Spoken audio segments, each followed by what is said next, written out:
प्रयागों के राजा प्रयागराज, जहाँ पर संगम होता है महान 3 नदियों का, जिनका नाम है माँ गंगा, यमुना और सरस्वती।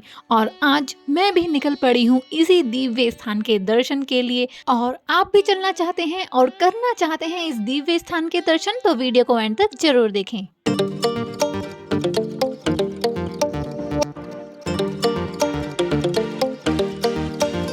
हेलो दोस्तों, स्वागत है आपका अपने चैनल ब्लूम विद अंकिता पर। दोस्तों, आज मैं हूँ एक ऐसी महानगरी में जो फेमस ही नहीं विश्व विख्यात है, जहाँ पर हजारों करोड़ों लोग आते हैं अपना स्नान करने के लिए, अपने पाप धोने के लिए और मुक्ति पाने के लिए, जहाँ पर लगता है महाकुंभ, जो है महाकुंभ नगरी। तो मैं हूँ दोस्तों प्रयागराज नगरी में। यूपी में जाके यूपी का स्ट्रीट फूड नहीं खाया तो क्या खाया, क्योंकि कहते हैं ना, अगर किसी भी सिटी को जीना है तो पहले उसका स्ट्रीट फूड ट्राई करो। तो मैंने यहाँ पर खाई ये अटड़ी, जो बहुत ही ज्यादा यमी थी, और उसके बाद में निकल पड़ी प्रयागराज संगम के लिए।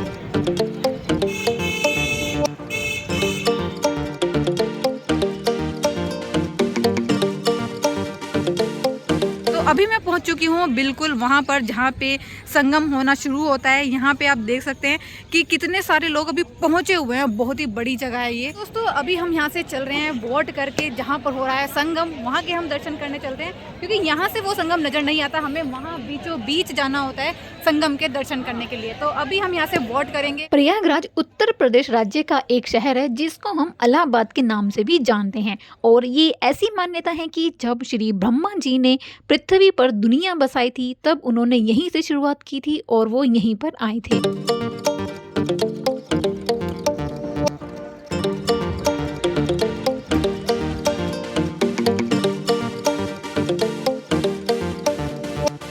प्रयागराज पावन नगरी के अधिष्ठाता भगवान श्री विष्णु स्वयं हैं, और वे यहाँ माधव रूप में विराजमान हैं। ऐसी मान्यता है कि यहाँ पर भगवान के 12 स्वरूप विद्यमान हैं। प्रयागराज गंगा, यमुना और सरस्वती नदियों का संगम स्थल तो है ही, बताया जाता है कि प्रयाग सोम, वरुण तथा प्रजापति की जन्म स्थली है। प्रयाग का वर्णन वैदिक तथा बौद्धिक शास्त्र के पौराणिक पात्रों में भी रहा है। यहाँ पर महान ऋषि भारद्वाज ऋषि, दुर्वासा ऋषि तथा पन्ना ऋषि की ज्ञान स्थली है।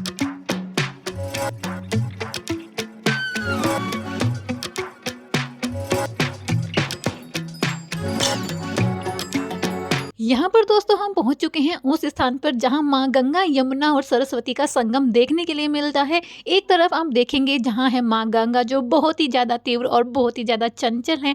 दूसरी तरफ आप देखेंगे तो आपको दिखेंगी माँ यमुना, जो बहुत ही ज़्यादा शांत है।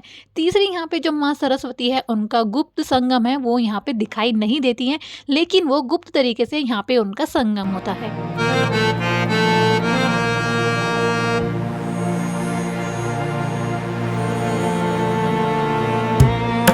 यह संगम नदी के बीचों बीच होता है, तो इस तरह से यहाँ पे ये सुविधा बनाई गई है, तख्त बिछाए गए हैं, और इस तरह से श्रद्धालु बीच गंगा में आके स्नान करते हैं। क्योंकि संगम बीचों बीच होता है, तो इस तरह से यहाँ पे आप दर्शन कर पाएंगे माँ गंगा के, जो सफेद रंग की है, और माँ यमुना, जो श्यामा रंग की है।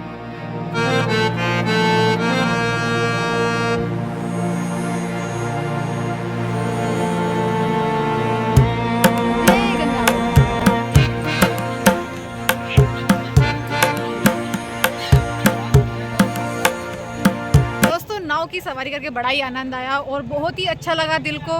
माँ गंगा के जो त्रिवेणी संगम के दर्शन करके बहुत ही ज़्यादा अच्छा लगा। महासंगम है ये, और बहुत ज़्यादा मान्यता है, जैसे कि आपको पता है ये कुंभ मेला यहाँ पे लगता है। तो अभी हम यहाँ से चल रहे हैं, जो आसपास 2-3 जगह बनी हुई है। एक अकबर का किला है और एक लेटे हुए हनुमान जी, जो यहाँ पे दर्शनीय स्थल है। तो वहाँ पे अभी हम चल रहे हैं। ये देख सकते हैं पीछे आप, ये अकबर का किला है, और कहते हैं इसी मंदिर, इस किले के अंदर है मंदिर जो जोधाबाई ने बनाया था।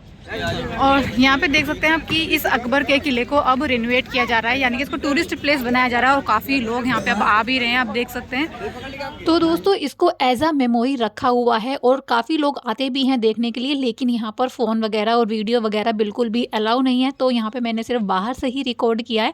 और ये आप देख सकते हैं, ये है प्राचीन अकबर का किला, जहाँ पर जोधाबाई रहती थी, और इसी के अंदर है वो मंदिर। दूसरा, ये जगह पूरी तरह से आर्मी के अंडर है, तो इस वजह से भी यहाँ पे वीडियोग्राफी अलाउ नहीं है। तो यहाँ से हम चल रहे हैं अक्षय वट, जहाँ पर यहाँ पे दूसरा स्थान है दर्शनीय।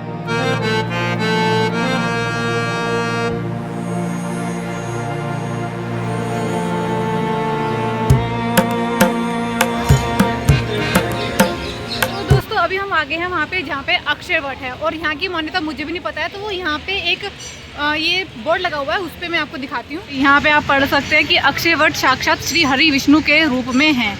मूल माधव वट माधव के नाम से जाना जाता है। ये पूरा इस अक्षय वट की जो मान्यता है वो यहाँ पे आप लिखी हुई पढ़ सकते हैं, क्योंकि इसमें साक्षात 3 माधव, अक्षय माधव, वट माधव एवं मूल माधव विराजमान है। तो अभी मैंने आपको बताया कि यहाँ पे हम अक्षय वट के दर्शन करने के लिए आए हैं, जो साक्षात श्री हरि विष्णु का रूप है। और अभी यहाँ से जो लेटे हुए हनुमान जी हैं उनके भी हम दर्शन करने के लिए चलेंगे।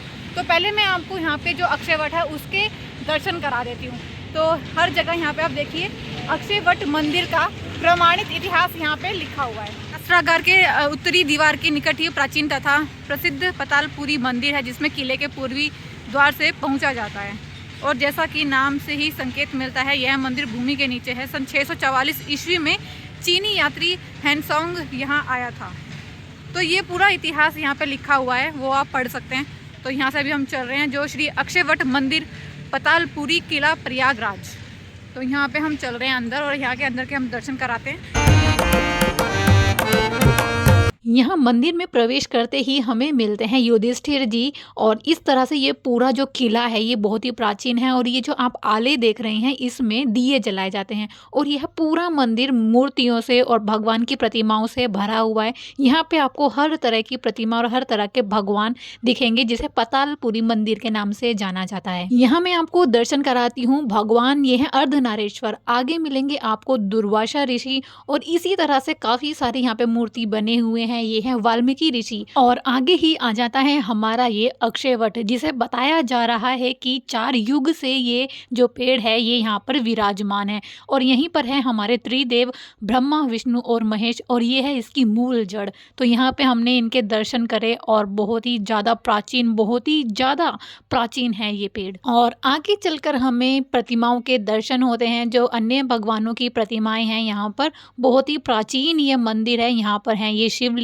और उनके साथ ही विराजमान है काल भैरव। आगे चल के मैं आपको दिखाती हूँ। यहाँ पर जलती है अखंड ज्योत, जो बताई जा रही है कि युगों युगों से यहाँ पे ये जल रही है। तो इसका जरूर लेना चाहिए। और आगे ये हमें मिलते हैं यमराज, जैसे मैंने आपको दिखाया था। स्टार्टिंग में मिल लेते हैं हमें युधिष्ठिर, और एंड में मिलते हैं हमें यमराज। और अब हम आ गए हैं ऊपर मंदिर के। तो जो अक्षय वट की नीचे आपको मैंने जड़ें दिखाई थी, तो वो यहाँ पे ऊपर देखिए, यहाँ तक ये पेड़ की नीचे जड़ें हैं, और ऊपर ये इस तरह से पेड़ दिखाई दे रहा है। दोस्तों अभी कराए मैंने आपको अक्षय वट के दर्शन, और अभी हम यहाँ से चल रहे हैं श्री बड़े हनुमान जी के मंदिर, जो कि यहाँ पे सामने ही है। देख रहे होंगे ये है अकबर का किला, ये वहाँ से लेके यहाँ तक चल रहा है। तो अभी हम यहाँ पे चल रहे हैं अंदर बड़े हनुमान जी के मंदिर में।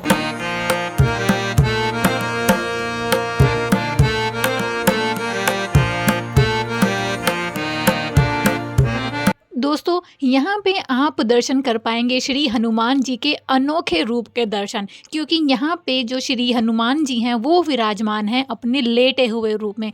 कहा जाता है कि जब भगवान हनुमान जी लंका पर विजय पाकर थक गए थे, तब उनको विश्राम करने के लिए यहीं पर श्री राम ने बोला था। तो उन्होंने यहीं पर रह के विश्राम किया था, और तभी से यहाँ पर लेटे हुए हनुमान जी का मंदिर बना हुआ है। और यहाँ पे आप दर्शन कर पाएंगे उनके अनूठे रूप के। और इनकी आप देखेंगे एक पैर के नीचे है अहिरावण, और दूसरे हाथ में है गदा। दोस्तों भगवान हनुमान के इस रूप के दर्शन आपको कहीं और नहीं मिलेंगे करने के लिए। तो यही है एक वीडियो इलाहाबाद यानी प्रयागराज का। आशा करती हूँ आपको पसंद आया होगा, और अगर आपको पसंद आया है और इसमें दी गई जानकारी आपको अच्छी लगी है, तो चैनल को सब्सक्राइब करना, वीडियो को लाइक करना ना भूलें। तब तक के लिए जय श्री राम।